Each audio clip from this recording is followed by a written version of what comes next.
ഞാനും പ്രിയപ്പെട്ട ചെയർമാൻ കൂടെ കൂത്തുപറമ്പിൽ ഒരു ബൂത്തിൽ കയറിയിട്ട് അവിടെ വോട്ടിന്റെ കണക്ക് നോക്കാൻ പോയപ്പോൾ ഞങ്ങളോട് പറഞ്ഞു ഇവിടെ കയറാൻ പാടില്ല എന്ന് പറഞ്ഞപ്പോൾ ഞാൻ ചോദിച്ചു അതിന്റെ കുഴപ്പം ഞാൻ ആ സ്ഥാനാർത്ഥിയൊക്കെ ആയിരിക്കും ഒന്നും ഇവിടെ നടക്കില്ലാന്ന്. ഞാൻ പറഞ്ഞു ഞാനിപ്പോ ഇത്രയും ഒരുപാട് ബൂത്തിൽ ഞാൻ കയറി ഇവിടെ ഞാൻ കയറിയല്ല, അല്ല ഇവിടെ പറ്റൂല. ഞാൻ പറഞ്ഞു അങ്ങനെ കയറാതിരിക്കാൻ പറ്റൂല, ഞാൻ കയറുന്നു പറഞ്ഞു. അപ്പൊ ഞാനവിടെ കയറി പിന്നെ ഒരു പ്രിസൈഡിങ് ഓഫീസർ പാവ ലേഡിങ്ങിൽ നിന്ന് വരക്കുക. അങ്ങനെ വരച്ചിട്ട് അവരോട് ചോദിച്ചു, പിന്നെ അതിന്റെ ഉള്ളിൽ നിൽക്കുന്നവർ പറഞ്ഞു കയറാൻ പാടില്ല എന്ന് പറഞ്ഞു. ഞാൻ കയറണോ വേണ്ടേന്ന് പറയേണ്ടത് നിങ്ങളല്ല, ഇവിടുത്തെ പ്രിസൈഡിങ് ഓഫീസറാണ്. അത് നിങ്ങൾ പറയാൻ നിങ്ങൾ ആരാ ഇവരെ ബൂത്ത് ഏജന്റുമാരാരും വേണമെന്ന്. അതൊക്കെ കഴിഞ്ഞ് എന്റെ കണക്കൊക്കെ എടുത്തിട്ട് ഞാൻ ഇറങ്ങുന്നു. ഭയങ്കര കൂവിളിയും ബഹളവും ഒക്കെ ഉണ്ട്. അതും ഇഗ്നോർ ചെയ്തിട്ട് ഞാൻ പുറത്തേക്ക് ഇറങ്ങാൻ നേരത്തെ എന്നോട് ആരും പറഞ്ഞു നിന്റെ കാല് ഞാൻ കുത്തോടാന്ന് പറഞ്ഞു. അപ്പൊ ഞാൻ പറഞ്ഞാ പിന്നെ അത് കഴിയട്ടെ എന്നിട്ടാ ഞാൻ പോണുള്ളൂ എന്ന് പറഞ്ഞു.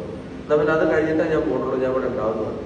പിന്നെ ഞാൻ നോക്കുമ്പോ ഒരു ബഹളം എന്താണെന്ന് അറിയാൻ വേണ്ടി നോക്കുമ്പോ ചെറുപ്പക്കാരനായ നമ്മുടെ election committee chairman Parakkal Sahib അവരോട് പറയാം, എന്റെ ആരെയും ബോംബുണ്ടെങ്കിൽ എറിയണം, ഇവിടെ കിടന്ന് മരിക്കാൻ തയ്യാറായിട്ട് തന്നെയാണ് വന്നിരിക്കുന്നത്, രണ്ടിലൊന്നും അറിഞ്ഞിട്ടേ പോണുള്ളൂ എന്ന് പറഞ്ഞു. അപ്പൊ അവര് വന്നിട്ട് പറഞ്ഞു ഇത് കുറ്റ്യാടിയല്ല, ഇത് കൂത്തുപറമ്പാണെന്ന് പറഞ്ഞു. അപ്പൊ പുള്ളി ചോദിച്ചു കൂത്തുപറമ്പ് എന്താ ഇന്ത്യയിലല്ലേ എന്ന് ചോദിച്ചു. അപ്പൊ അവിടെ പിന്നെ കുറെ നേരം സംഘർഷവും ഭീഷണിയും കാര്യങ്ങളൊക്കെ. പുള്ളി പറഞ്ഞ് ഞാൻ മരിക്കാൻ തയ്യാറായിട്ടാണ് വന്നിരിക്കുക. എനിക്കാണെങ്കിൽ അപ്പം മരിക്കാനൊന്നും പോതിയില്ലത്, എന്തെങ്കിലും ഒന്ന് അറിഞ്ഞിട്ട് വേണം. ഇത്രയും കഷ്ടപ്പെട്ട ഇലക്ഷൻ പ്രവർത്തനം നടത്തിയത് ജയിക്കുമെന്ന് തോന്നാറില്ല, അത് മരിക്കണം എന്ന് കൂടി പറഞ്ഞ. അപ്പൊ ഞാൻ പറഞ്ഞു എനിക്കിപ്പം മരിക്കേണ്ടതൊന്നും കഴിഞ്ഞിട്ട് എന്തായതാണെന്ന് അറിഞ്ഞിട്ട് വേണം എന്നൊക്കെ പറഞ്ഞ് ഒരുവിധം പുള്ളിയെ സമാധാനിപ്പിച്ചിട്ട് അവിടെ കൊണ്ടുവരും. പക്ഷെ വോട്ട് എണ്ണിയപ്പോ 100, 400, 500 വോട്ട് അവര് ലീഡ് ചെയ്യുന്ന സ്ഥലത്ത് നമ്മൾ രണ്ടും ഒപ്പമാണ്. അപ്പൊ എനിക്ക് മനസ്സിലായി ആ കാല് പൊത്തുന്ന് പറഞ്ഞാൽ വരെ വോട്ട് നമുക്കാണ് ചെയ്തിരിക്കുന്നത് എന്നുള്ളതാണ് എന്റെ യാഥാർത്ഥ്യം. അതൊരു പൊളിറ്റിക്കൽ സിറ്റുവേഷനാണ്. ഭരണകൂടത്തിൽ ജനങ്ങളുടെ വിശ്വാസം മാത്രമല്ല, അതാത് പാർട്ടികളുടെ വിശ്വാസം കൂടെ നഷ്ടപ്പെട്ടതിന്റെ അടയാളപ്പെടുത്തൽ.